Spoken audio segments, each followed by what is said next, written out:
Alloh uchun mana shu videoni o'tkazib yubormang.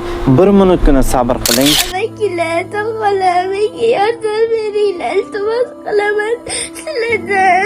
Alloh qiyomat kuni ey bandam men kasal edim, lekin sen meni ko'rgani kelmading desa, aytingchi, qanday javob bergan bo'lamiz?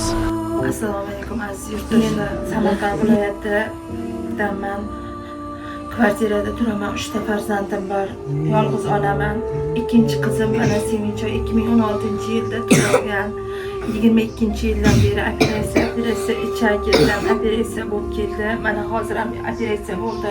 Ko'tanchalarni olib tashladi. Hozir mana bu yerdan axlat chiqarib ilkom qilib qo'yibdi. Axlat shidan chiqadi. Sidik yo'li mana bu sidikki xaltasiga. Yana gepatit, jigarga o'tgan hozir sirozi. Iltimos azizlarim, befarq bo'lmanglar. Iltimos yordam beringlar bizga. Mana shu siz ko'rib turgan 9 yoshli qizaloq O'zbekistonda 10 ga yaqin, balki undan da ko'proq turli joylaridan operatsiya qilindi. Lekin hanuz bir natija ko'rgan emas. Mana shu oy Toshkentning oxirgi operatsiya bo'lishi kerak, lekin mablag'dan darak yo'q. So'nggi xulosa chet davlatda davolatish kerak deb bilyapmiz.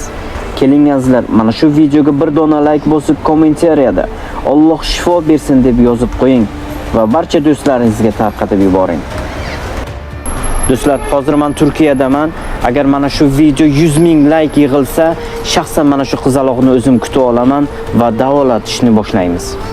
Agar meni ham qizim bor yoki singlim, jiyanim bor desangiz, inshaalloh bu videoga befarq bo'lmaysiz.